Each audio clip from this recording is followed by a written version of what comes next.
Sir কিছু client এসেছে। নিয়ে আসো। আপনারা আসেন, বসেন এই জায়গায়। আসসালামু আলাইকুম। ওয়ালাইকুম সালাম, কি অবস্থা? এই তো আলহামদুলিল্লাহ ভালো। কেমন আছেন স্যার? আলহামদুলিল্লাহ ভালো। স্যার আমরা তো বাইরে যাইতে চাইতেছি, তে কোন দেশে গেলে ভালো হবো আর কোন দেশে ভালো ভিসা পাওয়া যাবো?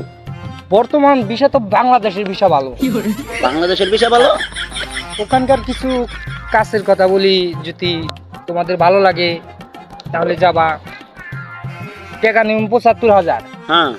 এটা গোল চক্কর আছে, ওখানে কুত্তা মুত্তা যেন না বেড়ে ওটা খেদার নাগবো। তোমার বেতন হবো ১৫,০০০। আর একটা বিষয় আছে, টাঙ্গাইল মিষ্টি ভর্তিতে কুত্তা মাছি খেদার নাগবো, ওখানে বেতন হবো ২২,০০০, টিয়া নেবো ১,০০,০০০। আর একটা আছে বেড়া বসনা ধান কাটা লাগবো, ধান কাটবার যাবা, ওখানে বেতন হলে ৭০,০০০, টিয়া নেবো ২,০০,০০০। স্যার নোয়াখালীতে কোনো বিষয় নাই? নোয়াখালীর বিষয় দিই, ল্যাপটপে দেখি আছে তো। কি বিষয়? টিয়া নেবো ২,০০,০০০। ওখানে খাইজুর গাছ ছাড়া লাগবো, নারকেল গাছ ছাড়া লাগবো, টাকা বেতন পাবো ৮০,০০০। এই বাংলাদেশ এটা মানে এটা কোন জায়গার মধ্যে পড়ছে? এটা ইউরোপ কান্ট্রি।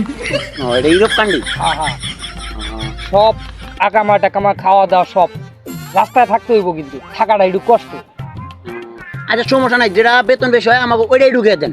তাহলে আটাটা আছে টাঙ্গাইল মাছ ছুট্টিতে, ওটা এবার কি কাজ? কুত্তা খাটার লাগবো। কাম ভালো, বেতন আছে বকশিস দেয় বকশিস। দূর মিয়া, আপনি তো মিয়া দালালি হারান নাই। দূর আমরা যাম না। আরে ভালো বিষয়।